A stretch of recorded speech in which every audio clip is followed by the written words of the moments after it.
ప్రభుత్వ ఆసుపత్రిలో పనిచేస్తున్న వైద్య సిబ్బందికి 8 నెలల నుంచి జీతాలు రాకుంటే వారు ప్రజలకు ఎలా సేవ చేస్తారని హరీష్ రావు ప్రశ్నించారు. సిద్దిపేట ఎమ్మెల్యే క్యాంపు కార్యాలయంలో సీఎంఆర్ఎఫ్ చెక్కులను అందజేశారు. అనంతరం మాట్లాడుతూ కాంగ్రెస్ ప్రభుత్వం మాయమాటలతో మోసం చేస్తుందని తెలిపారు. ప్రభుత్వ ఆసుపత్రిలో కేసీఆర్ కిట్, న్యూట్రిషన్ కిట్లను బంద్ చేసి కనీసం మందులు కూడా ఇవ్వడం లేదని ఎద్దేవా చేశారు. మన సిద్దిపేట నియోజకవర్గంలో 12,000 మందికి సహాయం చేశారు. 12,020 మందికి సహాయం చేశారు. ఇవాళ 227 మందికి చేస్తున్నాం.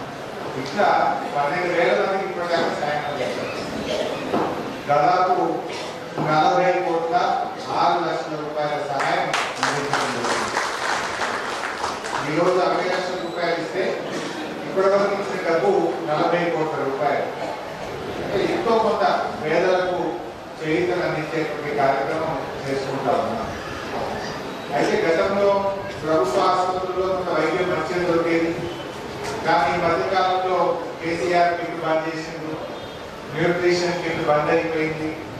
మళ్ళీ ప్రభుత్వ ఆసుపత్రుల్లో వైద్య సేవలు బాగా చెడిపోయినటువంటి పరిస్థితులు. కాంగ్రెస్ గవర్నమెంట్ వచ్చిన తర్వాత ప్రభుత్వ ఆసుపత్రుల్లో మందులు కానీ, సూదులు కానీ, గోళీలు కానీ, బస్తీ దవాఖానలు కానీ చాలా ఇబ్బంది ఉంది. సో ఇవాళ చాలా మంది ప్రభుత్వ ఆసుపత్రుల్లో పనిచేసే ఉద్యోగులకు 7 నెలలు 8 నెలలకే జీతాలు రాదు. వారి కడుపులే నొప్పుంటే మరి కడుపు నొప్పి మంచిగా చేస్తారు. ముందు వాళ్ళ కడుపులో నొప్పి పోతే వాళ్ళ చల్లకుంటే కదా 10 మంది కడుపు కూడా కొడతారు. వాళ్ళకి 7 నెలల జీతాలు రాకపోతే వాళ్ళకి పిల్లలు ఉంటారా, వాళ్ళ పిల్లల ఫీజులు కట్టద్దా, ఇల్లు కిరాయి కట్టద్దా? ప్రభుత్వం ఒక పద్ధతి లేకుండా పనిచేస్తాం.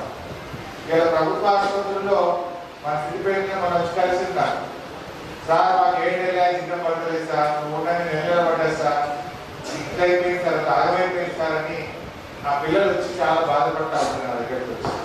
సరే ఏది ఏమైనా ఇవాళ అనేక రకమైన ఇబ్బందులు వచ్చినాయి. ఇలా బతుకమ్మ చీరలు బంద్ అయిపోయినాయి, కేసీఆర్ కిట్ బంద్ అయిపోయింది, న్యూట్రిషన్ కిట్ బంద్ అయిపోయింది, ఎరువు బస్తాల కోసం అంతా ఇంతగా ఒక సంచి కోసం కొద్దిగా దాకా లైన్ నిలబడితే ఒక సంచి దొరికింది. మక్కలు వచ్చినాయి, మక్కలు కొనే దిగు లేదు. 2,420 రూపాయలు రావాలి క్వింటల్ మక్కలకు. మక్కలు కోసం